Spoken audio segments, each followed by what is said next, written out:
Hey, everybody, and welcome into the Take the North podcast presented by Odyssey. I am Dan Wiederer, pleased to be joined today by a very special guest. It's Ruthie Polinsky of CHSN. Ruthie, how you doing? Dan, thank you so much for having me. I feel like this is a big deal, my Take the North debut. I'm very excited. We're going to have to start to put together like a wall of the debuts that we've had. We just got Kevin Fishbane on for the first time like a week ago, and we kept him so long that we just turned it into 2 episodes. So who knows what's going to happen on the Take the North I podcast. mean, the world is our oyster. Now I guess I have to upstage Kevin Fishbane and go 3 episodes. Shouldn't be hard. Shouldn't be hard, but we'll see what we can do here today. Obviously, it's a crazy time of year. You look down at your calendar and you're like, wow, we are now inside of a week before we report to Haugh for Bears training camp. It's got on us fast. Before we get into all the nitty gritty of the Bears stuff, did you get a chance to get a summer vacation somewhere around? I did, thank goodness. And it's funny. I got away with my husband for a little bit. We went to Europe and we had a wedding in Miami. So we definitely had our fair share of disconnecting. And it feels like you're for so long, for so much of the summer, because what we do is we talk about football for Yeah. 12 months of the year. For some of the summer, you're just kind of like, okay, like what can we like how can we find details to like pick this apart? Like now doing this podcast with you, I'm like, okay, I'm like, let's go. Like I'm feeling like energized and excited and like really ready for football to be back. And it's just that really fun time of year, I think, where it all starts to feel real again. Like you have that pit in your stomach of excitement and you're just like, okay, we have a long road ahead of us and no one knows what's going to happen. And You, that's you the just best you part did. about it. Yeah, you described it perfectly because there is this sort of like there's a dread of like, oh man, the grind is really about to start. But then there's also this excitement of like, oh man, the grind is really about to start here. And it's Yeah, kind of like when yeah, you're going back to college, right? And you're like, right. I really don't want summer to end, but I guess let's go. 100%. Right, Uh, right. wh- It's like we're gonna have a blast one way or the other, and we're gonna look back and we'll have great stories to tell, whether they're good or bad or anything in between. where did you get to go in Europe? We traveled down. We started in Barcelona, and then Okay. We made some stops along the southern coast of Spain, and then we ended in Portugal, Okay. and did a few days in Portugal, and then we went straight to Miami. I was gone for like 17 days. It was like Oh, the longest beautiful. I've ever been away, but it was lovely. I'm very lucky. It was beautiful. Spain is unbelievable. Oh, it was, it was, I'd never been to Spain. And obviously there's so many amazing places to go, sort of more inland or more north, but we got to see some of the most beautiful beaches and waters. And Yeah. it was incredible. It was My so wife and I, on our 1 year anniversary, we went to Madrid and Seville and Marbella. And Marbella was a place that I like. It just blew my mind because it was just so cool. And Porto Banús, where you felt like you were really, really rich for a few days, and then you would come back. And there was, I still vividly remember this. It was a tapas place near the water in Marbella, and we went in there. We're like, let's just try this place out. Seems like it would be good. And they came around with all these things on toothpicks, and you don't know how much anything costs. They just added up at the end, and we ate so well and drank so well, and we're like, man, this is going to be expensive. And then the bill came, and it was like $75, and you were like, what just happened in here I tonight? know. It's the best. Marbella was probably my favorite stop of everywhere we went. I would love to go back. You know, when you come back from a vacation, you're like, okay, where would we go back? And I always think, that's a hard thing for me because you can never repeat an experience. And there's so Right. many places to see in the world. And Marbella is one of those places where we're like, we could go back and spend a few more days there. Like, it's just heaven. It's just beautiful. No doubt about it. Definitely agree with that. Well, you are also, just so our audience knows, on CHSN, where you host a little something called the Big Pro Football Show with a guy who used to be on these very airwaves here on Take the North, David Haugh. I did want to ask you just about not only the experience of working with David, obviously, but just the structure of the show and just how much you're enjoying the ability kind of year round to be able to tap into expertise and really dissect the Bears, Yeah. year, month to month throughout the entire year. Yeah, it's been a really cool opportunity to be a part of something that started from the ground. And I think when there was the opportunity to leave NBC, as NBC Sports Chicago was coming to an end, we had such a great sort of Bears face for NBC Sports Chicago with Football Night in Chicago and the football after show that I was so lucky to be a part of. When Chicago Sports Network was starting, you think of the Bulls, Blackhawks, and White Sox, obviously, because we have the games, but I thought it was very ahead of their time to say, okay, this is a Bears town. If we want to establish ourselves as a credible network in this incredible sports market, we gotta talk Bears. And so to be able to do that, 5 days a week with David Haugh and Clay Harbor, who has been such a blast to work with. And, we've just had so much fun to be able to sort of create this show as we go. And, we always start the show, our first block of the show is our opening drive. So we have, 4 downs and we kind of hit the 4 big stories of the day. And then we play games and, we have like sponsored segments that are just like fun and it keeps it really light and happy. And I've just had so much fun working with our producer who came from Stadium, which is also, we all kind of morphed into this, Chicago Sports Network from NBC, Stadium, people from outside. And all these just amazing ideas are sort of coming together and it's still a work in progress. And we're hoping to really expand our Bears coverage, as training camp and the season gets underway, which, hopefully there will be some announcements with that, in the future. But we're really, really excited. Obviously, David has been, since I arrived, and I'll just sing his praises for a moment, but since I arrived in Chicago, like, it's a scary feeling. I came from South Florida, I was working in local news. And as soon as I came here, like David was one of the first people that reached out and was just super encouraging and like sort of my hype guy. And, when he heard that maybe there was a chance I was going to be a part of Chicago Sports Network, he was banging on the table for me. And like, I just have such an admiration and respect for someone who works the hours he works, which is like the craziest thing ever. And real quick, just about Clay Harbor, I mentioned him. He is someone who played 9 seasons in the NFL and as a tight end. And you spending time with him, you see why he had such a successful career. He's so prepared. He's so smart. He's so energetic. And he just loves what he does. And he's great to be around. And he's gotten so good at TV. It's just been really fun to sort of watch him grow into the role that he's now in with us also. So, and it's fun. We kind of rotate guests in and out. Hopefully that'll be sort of more of a mainstay, as we get into the next season. We launched in October last year. So it was mid-season, now if we're excited to kind of have training camp and a full season under our belt to really get this thing rocking. You use the word energetic, and that show is very energetic. And I'll sing David's praises once more on this show, because if he's not at the top of my all-time teammates list, he's certainly on the Mount Rushmore of it, because you're not going to find a guy that is more supportive, that is your biggest cheerleader, that has your back at all corners. And it's great to be in that kind of working environment. I used to have to go, or David's takes used to come right to me, right here on these airwaves all the time. And now I've got to go seek him out and hear what he has to say every week. And you guys do a great job on that show. That leads me into the start of training camp, because you alluded to it a few minutes ago. We have no idea where this season's going to end. It could be 12-5 and in the playoffs. It could be 7-10. And we're asking questions. What we do know is it's going to be fascinating. From now through mid-January, it's going to be fascinating to watch this all unfold. For me, as I put together my training camp primer for ChicagoTribune.com, the number one storyline on my list is Ben and Caleb. And I'm referring to them as one person. It's like Benifer or whatever else, or whatever word we can come up with for this union, because I do think that we have to view them, while, as their own individual entities a lot, the package deal of them is what this is all about. And I'm curious, as we get started, what fascinates you most about the union between Ben and Caleb?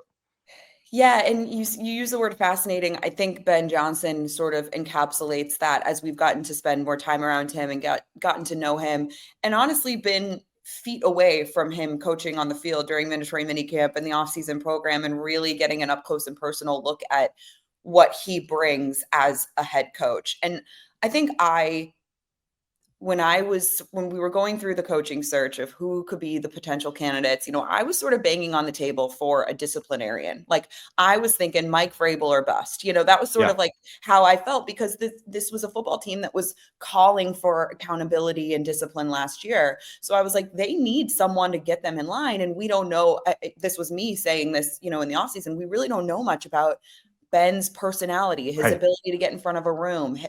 Does everyone respect him? And I think that's been the most exciting and eye-opening part for me is watching him not only be this kind of creative guru, offensive minded, you almost think of him as like the mastermind in the dark room, like coming up with crazy things, schemes, whatever plays.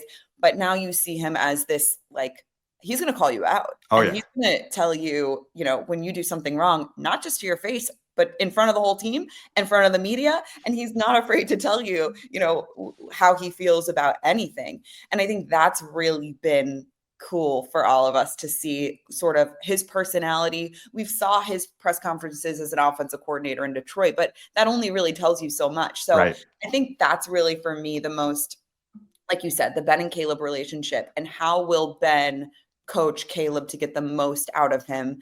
Because I know everyone says in a lot of ways, like, this is, a rookie season for Caleb, new offense. I don't want any of that. You played 17 games last year. That's a lot. That's a lot of time that you spent on the field. And I know you didn't have, sort of the best circumstances around you. It's totally fair, but this is the NFL, and No doubt. there's offensive playbook turnover a lot for a lot of different teams and a lot of different quarterbacks. So I'm really interested to see how Ben is able to get the most out of Caleb. And you talk about them as one person. I think it's also, Ben to me is still a little bit of his own entity, because Sure. I think that there's, a part of his style that we're going to learn a lot about Caleb this year. And I don't think they necessarily, like, let's say if Caleb has a great year, I don't think we should just give all the credit to Ben, because I think Caleb deserves that credit too. But if Caleb has a bad year, I also don't think that's necessarily going to be Ben's fault, if that makes sense. That's sort of where I'm sitting right now on July 17th. There's a lot here. There really is. And it's a, problem solving process at House Hall of how does Ben make it work with Caleb. I was struck in January when Ben was announced as a new head coach, and I asked Ryan Poles what he expected Ben to bring out of Caleb, and he said he's going to challenge him to be a professional football player. And there was a lot packed into that statement. And I know that there's, you hear the whispers about, okay, what does Caleb need to be pushed to his limits? He says he wants to be coached hard. Well, show us you want to be coached hard through action. What is your take on what Caleb needs to show from an investment standpoint, from a commitment standpoint, to really take the step that everyone hopes he takes? Yeah, everything we've heard from inside the building is that he's invested and he's committed. I think it's really going to show in his ability. And this is, Ben talked about starting from the ground up with him. And I think it's going to show in the operation. I think that was a big problem last year, that, everyone wants to see Caleb play on time and not just do the special, but do the everyday when he's on the field. I think getting in and out of the huddle is going to be a really crucial thing for us to watch, like, while we're out there at training camp and sort of watching the operation. We saw it during mandatory minicamp. It made all the headlines when, Ben said, F that, let's try again, Let's do it again. Let's do it again. And so I think that's going to be really interesting. Is Caleb going to be able to sort of, learn and adapt and play in a new system in a new way that he hasn't played in his entire career? And, Ben likes to do crazy.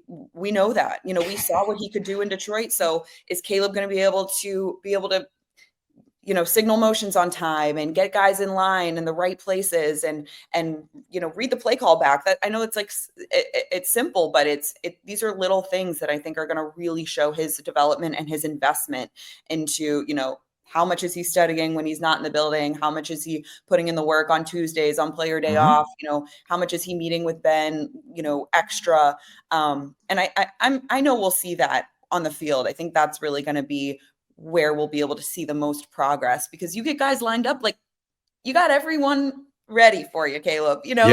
There's a lot around you. So the talent around you, the coaching staff around you, it's all in place for you to be at your best. So now it's going to be up to him to, I think, really help this organization take its next big jump. Ryan and I had a short conversation at the owners' meetings in March about the difference between work ethic and work habits. And it's like Caleb has the work ethic box checked, but the work habits box needs to be kind of refined a little bit, and he needs to be guided a little bit. He needs to be shown how to succeed on game day in the NFL and what that takes, day to day, week to week, even as early as the first practice of training camp, what you need to be on top of. And so I'm really interested to see how that evolves. I'm also interested to see how Ben's edge resonates with Caleb over the long haul. Like it can click early, but there is it takes some thick skin and some mental stamina to be able to be really, really coached hard over a long period of time.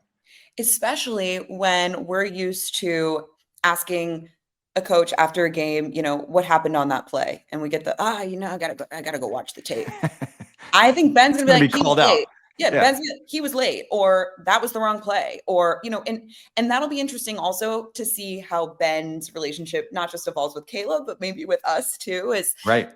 Everything's rainbows and sunshine. They haven't lost a game yet. Right now, it's he's the belle of the ball. He's arrived in Chicago. He's here to save the day. Like, if you start the year 2-4, like it might get a little ugly. And I think Ben is the ultimate competitor. He might be the most competitive person in that building right now. So for him to get frustrated, that's going to be interesting for us to watch. How does he adapt and how does he change his coaching style? So I think those are sort of all the things that are just going to be really fascinating. It's like opening a book, for the first page. That's what it feels like right now. We're just like starting to read, and it's exciting. It's fun. I love that feeling of you don't know what's going to happen. I'm most fascinated by Ben's competitive edge because it's far sharper than I realized. When people ask me at baseball fields and around the neighborhood during the summer, what's Ben like? The first thing I say is, man, like this dude is intense, and I love it. Like I personally love it. I'm interested to see how it kind of, again, permeates throughout an entire season and how guys can basically master that intensity when you're trying to do it for 7 consecutive months starting next Tuesday. It's my understanding also that the intensity we see with him with the players also permeates over to how he is with the coaches. And so there is like a nonstop, like demanding intensity to him that's going to be really interesting to monitor. To be a fly on the wall, like on the headset, like on game day, I would just be so fascinated to know what he's like, what is he saying? And I always feel this way about head coaches. Like, I just wonder what they're like on the headset, because to me, that's like a different persona. You hear stories about Sean Payton, like turning into like a different person on game day. And I think like that's going to be really fascinating for Ben Johnson to, how he addresses like the other coaches on his staff. And I think the Declan relationship is going to be really fascinating. What is his trajectory, for this team? And obviously if he's not going to be calling plays, what will his role be on game day?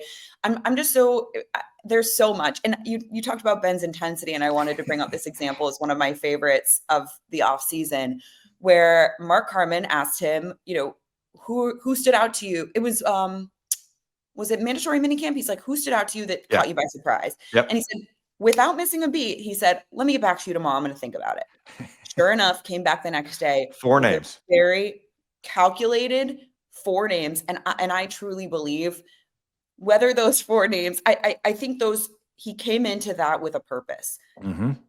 To talk about Ruben Hippolyte, I thought was so interesting, because that's someone that, maybe needed a little boost after, he got, the Bears kind of got berated in the national media for drafting him where they did. And then, to give him sort of a confidence boost, to talk about Kyle Manungai, who is fighting for a role in that room. And I think there's going to be so many examples of Ben Johnson using the media and using press conferences as a way to speak to his players. And I think that was a perfect example of just sort of his intensity, his sort of wit and wisdom as to like his power in front of a microphone. And I think that makes our job really fun too. I don't want to get out over my skis with how I frame this, but I've told people this summer that, I covered Coach K for 7 seasons down on Tobacco Road. And I'm not comparing Ben Johnson to Coach K on the grand success level. What I am comparing is that every time I sit in a room and talk to him, I feel like I leave that room energized and having learned something. And 100%. So as a reporter, I'm pumped about that, because you've sat through so many years of walking out of some of those press conferences and you're like, well, that was pointless. And I kind of want to stick a meat thermometer through my eye after doing that, And so like to be able to have a productive back and forth, one that's like, full of information, but also, it's got the necessary waltz that has to be done in that room to it. It's been fun so far, and I'm looking forward to continuing that. 100%. It's funny, you think about coaches that you've covered in the past that maybe remind you. When I was working in South Florida, I covered Paul Maurice when he first Mm-hmm. got hired, then now the head coach of the Florida Panthers 2 Stanley Cups later. And I remember covering him in his introductory press conference and then a little bit right before I left for Chicago. And I was like, man, I just love talking to this guy. I learned something every time I talk to him. Sure enough, 2 Stanley Cups later, this guy's doing pretty well. And it would be cool if Ben Johnson has the same sort of demeanor. When I covered Bill Belichick for 3 seasons, I didn't always feel that way, Understood. Dan, but that was more meat thermometer. But yeah, that was. That'll be our new gauge. We'll call it the meat thermometer day when we get something that doesn't quite hit us in the sweet spot. We talked about Caleb. There is a QB2 situation brewing in Lake Forest. I'm fascinated to watch how this unfolds. They have not handed the job to Tyson Bagent. They brought Case Keenum in to be a veteran mentor, and he seems very willing to be not only a sounding board, but a competitor that pushes everybody. And so, one, I'm curious how you think that shakes out. And two, every bit of rumbling you've heard about Tyson Bagent over his first 2+ seasons here has been very positive about where his career trajectory can go. What is your take there? Because I know you're tapped into that as well. Yeah, I love the Tyson Bagent story, and it's hard not to. I think I misspoke earlier, Dan, when I said Ben Johnson's the most competitive person in the building. I think Tyson Bagent might edge him out there. Okay. He is so intense. I think he's really smart. And you hear Case Keenum talk about Tyson, which I thought was also really cool to kind of hear about that relationship developing. I'll be really curious. I wasn't looking at Case Keenum as completely, outshining Tyson Bagent by any means during the offseason program. I know it's hard to tell a lot of that this early on, but it'll be interesting to see what Case Keenum kind of has left in the tank and the arm and the legs and all of it. And I think where you look at Tyson Bagent, this guy is in elite physical shape. Obviously needs to work on his arm strength, which I think is probably his biggest flaw as from a talent perspective, and like raw athletic ability as a quarterback. But I think Tyson Bagent has all the tools to be a quarterback for a long time in this league as a backup quarterback for a long time. And listen, you saw him come in for Justin Fields and win 2 games. Yeah. So I think there's a lot to say for, his ability to learn an offense, to be in the room, to push other people in the room. I'm really fascinated. I think my personal opinion, I think Tyson Bagent wins out as QB2 just because of the history here. But I do think there's something to say that Ben Johnson brought in Case Keenum. He inherited Tyson Bagent. And you always wonder about the players that new coaches inherit and how they feel their attachment to them versus the ones that they bring in who they are obviously connected to for a reason. So I think we could talk about that for a lot of different guys on this roster. But but that to me is sort of the interesting dynamic of, I think Case Keenum bringing him into this room was long overdue to have a veteran in that room. I just think that's going to be really good for everyone involved, not just obviously for Caleb and Tyson, but also for Ben as maybe just like another coach in the room to be like, hey, what'd you think, when Caleb asked this question, to kind of like, how do we coach Caleb up better, to almost have another guy who's seeing the game so clearly, along with JT Barrett and, Press Taylor and the 37 other coaches they have in the quarterback room. But I think there's, I'll be fascinated to see how it plays out. I think to me right now, Tyson Bagent has the edge just because of his youth and athletic ability and his competitive drive. I thought it was cool to learn that Case and Ben really didn't know each other before this spring. And then they sat down for what was supposed to be a 15-minute meeting and then went for a couple hours. And right. Case was just like, man, we see football the same way. We see offense the same way. We see attacking defenses the same way. So it'll be interesting to see kind of how that synergy works and how it kind of permeates through that entire room, because I think it will help energize that room. Right. We know that the Bears did a lot to upgrade the interior of their offensive line, very calculated through trades and free agency in March of getting that done.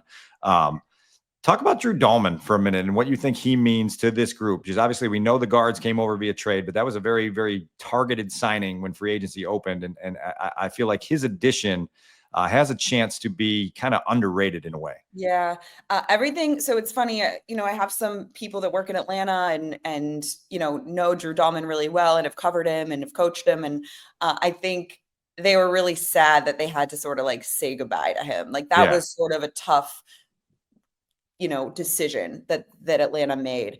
And I think that is someone, and Ben Johnson, I think, said it best, just because of who he is intellectually, he's going to be able to take a lot of the responsibilities from Caleb. He's going to be able to help him.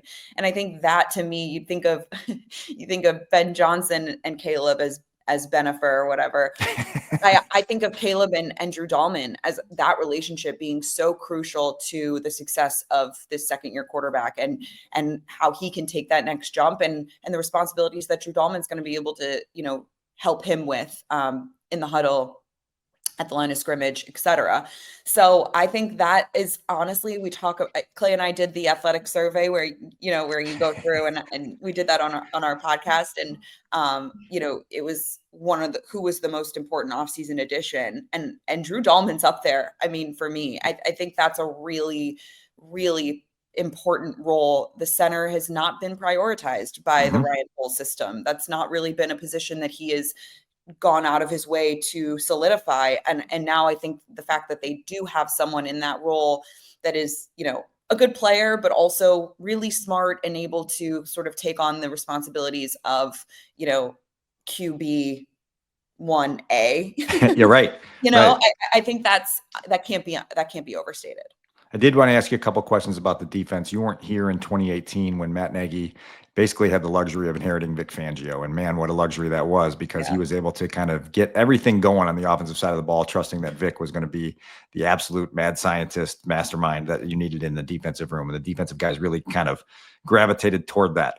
Not saying it's an exact parallel, but Dennis Allen's veteran experience in that role, I think, will be very beneficial to Ben. He's also a former head coach who can also steer Ben out of some skids, right? And at least anticipate some roadblocks as a head coach. I'm curious what you make of Dennis's arrival and what it can mean for this team.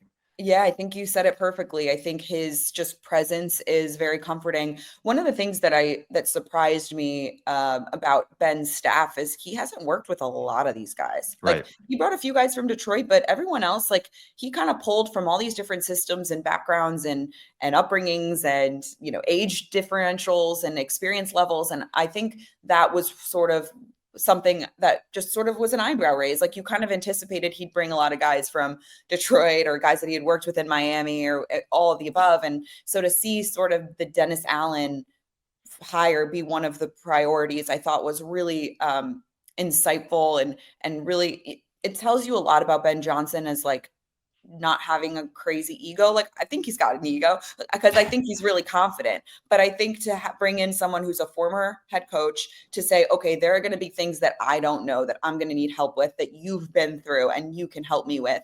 I think that's really cool to see from a guy like Ben Johnson, who we've all seen is very confident and, has a lot of answers, but, doesn't have all of them. So I think, and also just, I'm really interested to see how the players that Dennis Allen inherits, how their roles evolve and change. And, you need a lot of these guys to be better, right? Like, you need a Tremaine Edmonds to be better. You need Montez Sweat to be better. You need the guys that you brought in, a lot of them, to be better. Grady Jarrett didn't have the best year last year. Obviously, now 2 years removed from the injury, we could expect big things from him, I think. Jervon Dexter, you want him to take that next big jump. That's someone that, Dennis Allen didn't draft, but, like, knows the importance that he has in this defense. And then obviously in the secondary, I think the development of Tyreek Stevenson in Dennis Allen's system is going to be one of the more fascinating storylines. I covered Tyreek in Miami. And so I just have always sort of had this, I've always rooted for him. I think this is someone that is a really talented player. I love the players that sort of toe that line between, like, violent and physical, like, to maybe a little, got to tone it down. To tell a player to tone it down is a lot easier than telling a player to ramp it up, I think, a lot of the time. So I think Jeff King said it about, it was one of the draft picks where he said, we'd rather have to say whoa than go. Right. And that's kind of how it is with Tyreek, right? Like, you want to be able to let him be him. I share your admiration for him because I think this is a dude who's been through a lot, on his journey here. I do think he has really thick skin. I think he can withstand everything that he went through a year ago. And I think he's going to be in a system now where you're going to be allowed to go out there and be physical and play press man and show your skills. And, from day one, when he got here as a rookie, that dude has amnesia to the point of, if he gets beat badly in a training camp rep, it doesn't matter to him the next rep he takes. And so I think that I've said this a couple times. I think there's some real upside this year for him. And I'm interested to see if it actually materializes. Yeah. And I think that to bring it full circle, I think just Dennis Allen's ability to kind of give a lot of these guys a fresh start, but also maybe some new and different roles to play on his defense is going to be really cool to see. And obviously it's someone who's had a lot of success as a defensive coordinator in this league. To have been a head coach multiple times tells you everything you need to know, about someone's, ability to be a good coach. So I'm really excited. Another guy that just kind of screams intensity to me, I in a very different way, very different, maybe a more quiet way, it feels. Yeah. But they all sort of are like Ben Johnson's little minions that all are like bringing different things into this coaching staff, and doesn't feel like there's any like dead space on this coaching staff whatsoever. Like everyone has a role, which I think is really cool. One of the things that I heard consistently through the offseason is this staff is really, really solid and very professional. And there's a lot of different levels of energy and experience and everything else that should really show itself, particularly right when we get into training camp practice next week. Two last things before we let you go. What defensive question do you need answered before we get to the starting date of the regular season? Ooh, what defensive question do I need answered? Threw an 0-2 curveball at you. Just really I snap it out there. I love it. I love it. What does your pass rush look like? That's fair. I mean, you mentioned Montez, and you've paid Dayo Odengbo a lot of money to become a guy that has an impact, right? And this is what I try to tell people all the time. Go look at the investments, right? The money that's invested tells you the impact that needs to be had. And so these guys, both of them in different ways, have to be felt inside of games. Montez Sweat wasn't felt inside of games last year. It doesn't always have to be sack totals, but you have to be felt. And so I think both those guys have to have an impact. But yeah, I'll turn the floor over to you just in terms of your curiosity on that pass rush. Yeah, I mean, there are obviously some veterans that are out there that if you feel a need to add, down the road in training camp, there could be some role players out there maybe that you feel a need. I'll just be really curious. Like you said, Dayo Odengbo paid a lot of money. The production is not necessarily the production doesn't necessarily match the paycheck yet, but maybe they see something there. And again, I think when you're bringing in guys with a new coaching staff, you like to believe that coaching staff had a say in how they view that player. So I'm curious to see how Dennis Allen gets the most out of Dayo Odengbo and how aggressive he can be. And, how can that help Montez Sweat? I think we saw the capabilities that Montez Sweat has, that first season. And, he, in a lot of ways, like he and Flus taking over the play calling on defense, I think single-handedly changed the trajectory of not just the defense, but I think Flus's longevity. Sure. And I think there's also just a lot to be said about that defensive line. And Gervon Dexter is a big question mark for me. I think we all, again, see the potential there. Love hearing the stories about him kind of taking on more of a leadership role and getting guys together in the offseason to work out, and him, Grady Jarrett telling us that he called him and said, "Hey, come work out with us in Miami," was cool. So he's definitely in the right headspace. Be where he needs to be. And yeah, I guess that's really where I stand on the defense. I think the secondary is so solid, maybe a little thin at safety, but I'm just, I think you love what you have in Jalen Johnson, Tyreek Stevenson, Terrell Smith. Really curious to see, is Zay Frazier going to have a role on this team? How creative do they get with Kyler? How creative do they get with Kyler? That's going to be fascinating as well. And I'm excited to see. I hope, God willing, you just want everyone to stay healthy. Brisker, of course, it's going to be so great to have him back. But I think we're all just sort of going to watch with like one eye open, just 100% sure that he can stay healthy and have a long career.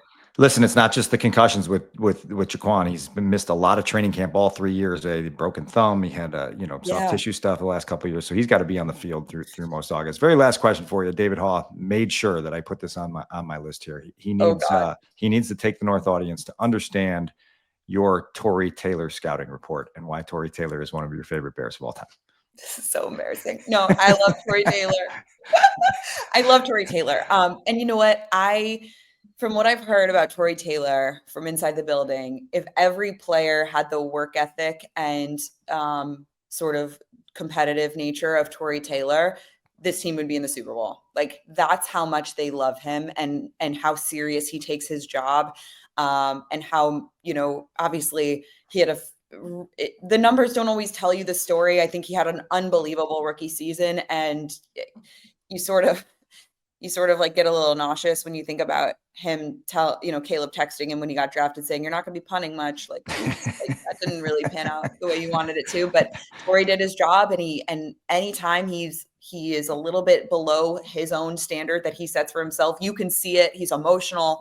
And I know no one cares. No one pays attention to the punter. I'm sure Ben Johnson doesn't want to hear about how good the punter is. I don't think that's like an important storyline heading into the season at all. But and the accent. I mean, come on. You gotta give him some love for that too. And no, I love Tory Taylor. Special teams, like, don't sleep on special teams. Like, I think retaining Richard Hightower was really cool because I think that speaks to the relationship that he has with the players in the building. Cairo is just, you worry about the leg strength, but the consistency of kicking at Soldier Field, I don't think can be overstated. And he's, just such a great Bear. I don't know. I love special teams. I love Hightower. I think people sleep on special teams a little bit too much. So that's me getting on my Tory Taylor platform and I love it. Rooftops. Well, the last special teams play we saw was a walk-off game-winning field goal at Lambeau Field. So they're headed in the right direction after that one. We'll see if they can continue. Yep, Go ahead. It's great. The fake return with DJ. Right. That's right. Yeah, that was another big one. Special teams saved the year. They stood up in a big way in that finale in Lambeau Field. As you know, do not call Tory the crocodile punter. He does not like that nickname. Pat Finley found that out. That's not something that we're going to toy around with going forward. Anyway, Ruthie, this has been an awesome discussion. It's great to see you. I'll see you in person next week out there at Lake Forest at 1920 Football Drive for those looking for the address of where training camp will be occurring. First practice Wednesday, 8:30. It's going to be a fun ride ahead of us. I really can't wait. And thank you for having me on Take the North podcast. One of the, just the go-tos, on my docket. So love you guys. Think you do such a great job. And it's going to be a fun year. I'm excited. And it'll be fun to be kind of back out there with our core group of people at training camp with our clipboards and our visors and our deodorant, sunscreen, all of the above. Thanks. Well, it's great to have you on. This will not be your last appearance on Take the North. We'll have you back before too long. That's Ruthie Polinsky for our stud producer, Adam Studzinski. I'm Dan Wiederer for the Take the North podcast. Great talk. See you out there.